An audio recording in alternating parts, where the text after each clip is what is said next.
Men Asaf Benyamini 53 yoshli nogironligi bor insonman. Sizga Quddusdan, Isroil davlatidan murojaat qilmoqdaman. Bugun 2026 yil 8 yanvar, payshanba kuni men bu so'zlarni yozishga majbur bo'ldim. Chunki hayotimning har bir kuni og'ir sinovga aylangan. Bu shunchaki bir xat emas, balki jon qichqirig'idir.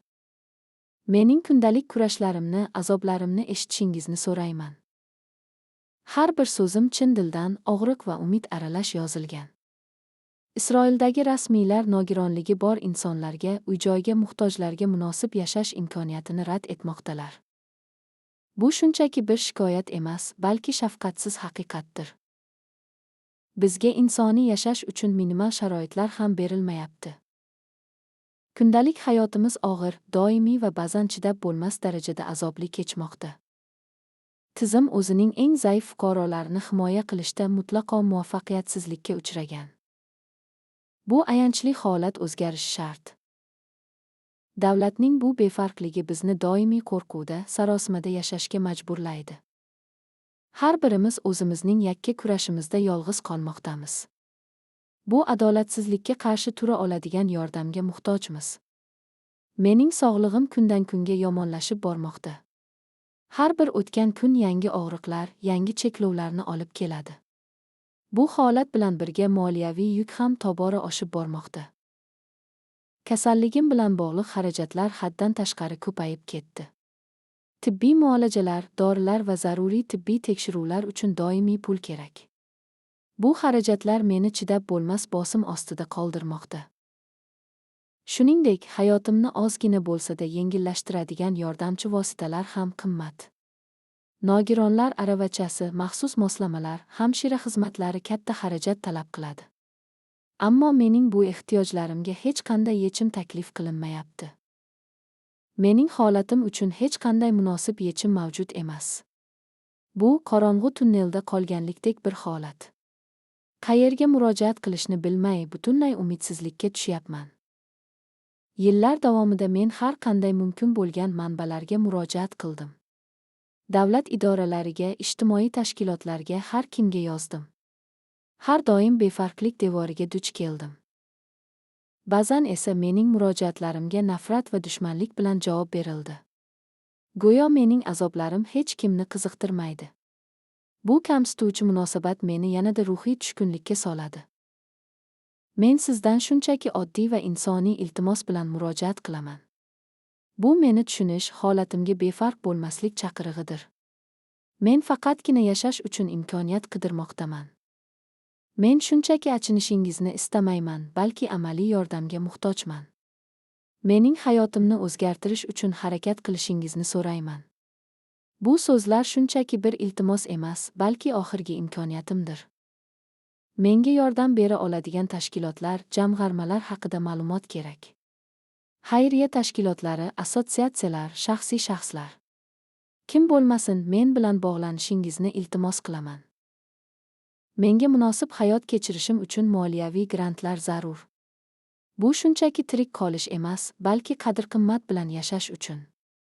Har bir dollar, har bir yordam meni bu azobli holatdan qutqarishi mumkin. Sizdan keladigan har qanday ma'lumot, tavsiya yoki yordam hayotimni butunlay o'zgartirishi mumkin.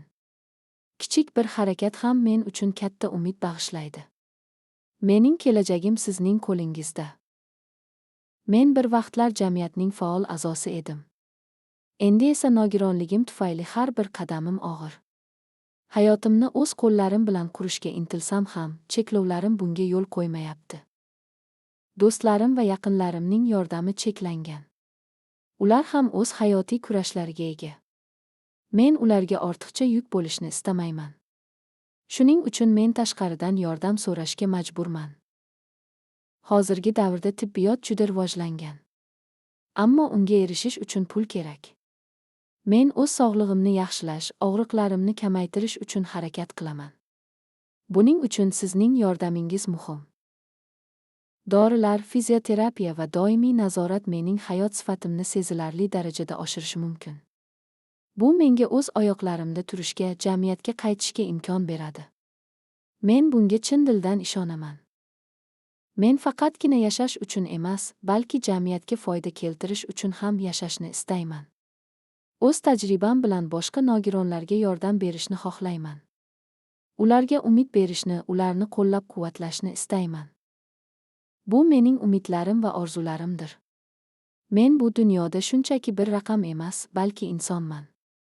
Har bir inson qadr-qimmat bilan yashashga haqli. Men ham shunday imkoniyatga loyiqman. Sizning yordamingiz faqatgina menga emas, balki boshqa nogiron insonlarga ham umid bag'ishlaydi. Bu ularga jamiyat hali ham ularga g'amxo'rlik qilishini ko'rsatadi. Bu bizga kuch beradi. Shuning uchun sizdan iltimos qilaman, eshiting meni. Mening chaqirig'imga javob bering. Men sizning qo'llab-quvvatlashingizga muhtojman. Har qanday yordam qimmatlidir. Bu yerda, Quddusda men har kuni kurashmoqdaman. Mening ovozimni butun dunyoga eshitishingizni istayman. Bu shunchaki bir insonning emas, balki butun bir jamoaning chaqirig'idir. O'z holatimni ochiq aytish men uchun oson emas. Lekin hayotim xavf ostida. Shuning uchun men bu qadamni tashlashga majbur bo'ldim. Sizdan chin dildan yordam kutaman. Har bir inson qayerda yashashidan qat'i nazar munosib hayotga ega bo'lishi kerak. Biz jamiyatning bir qismimiz. Bizni chetga surib tashlash adolatdan emas. Sizning yordamingiz orqali men yana hayotga qaytaman. O'z orzularimni amalga oshirishga intilaman. Bu dunyoda o'z o'rnimni topishga harakat qilaman. Men bilan bog'lanish uchun har qanday yo'l toping. Mening hikoyamni boshqalar bilan baham ko'ring. Balki kimdir eshitar, balki kimdir yordam qo'lini cho'zar. Men o'z kurashimda yolg'iz qolishni istamayman. Sizning yordamingiz meni bu chuqurlikdan olib chiqishi mumkin. Men bunga chin dildan ishonaman. Sizga oldindan o'z minnatdorchiligimni bildiraman. Har bir o'qilgan so'z, har bir qilingan harakat men uchun juda muhim. Mening umidimni so'ndirmang. Xayriya tashkilotlari, insonparvarlik fondlari, shaxsiy homiylar. Sizning yordamingiz menga yangi hayot boshlashga imkon beradi. Men sizni kutaman. Har bir insonning o'z hikoyasi bor. Mening hikoyam ham shulardan biri. Bu hikoya sizning yordamingiz bilan baxtli yakun topishini istardim.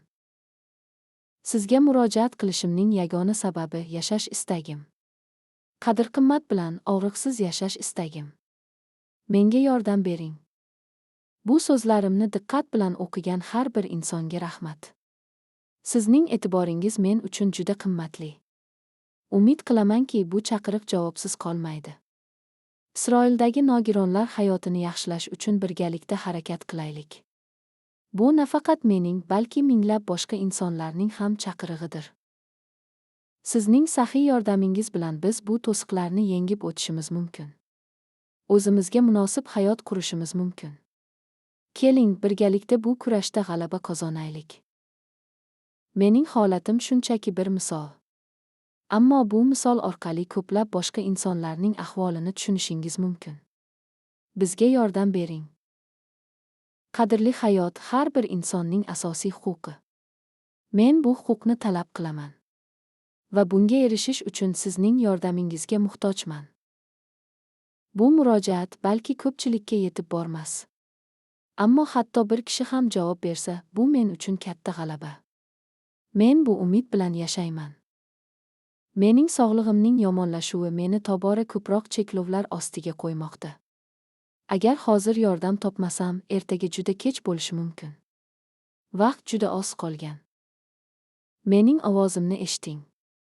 Mening chaqirig'imni qabul qiling. Men sizning yordamingizni kutaman. Hayotimni o'zgartirishga yordam bering. Sizning har bir harakatingiz, har bir so'zingiz men uchun umid nuridir. Men bu nurni ushlab qolishga harakat qilaman. Yordamingizni ayamang. Men shunchaki bir qurbon bo'lishni istamayman. Men o'z hayotimni qayta qurishni istayman. Buning uchun menga imkoniyat bering. Mening bu so'zlarimga befarq bo'lmang. Zero bugun men, ertaga siz bo'lishingiz mumkin. Insoniyat birlashishi kerak. Bu shunchaki moliyaviy yordam emas, balki insoniylik namunasidir. Bir-birimizga yordam berishimiz kerak. Ayniqsa eng muhtojlarga. Menga murojaat qilish uchun hamma yo'llar ochiq. Sizning yordamingizni kutaman. Men uchun eng kichik yordam ham hayotiy ahamiyatga ega. Menimcha, munosib yashash har bir insonning asosiy huquqi. Bu huquqimni talab qilishga majburman. Va bu yo'lda sizning yordamingizga ishonaman. Sizdan keladigan har qanday ma'lumot, har qanday qo'llab-quvvatlash, bu mening hayotimni yaxshilash sari tashlangan qadamdir.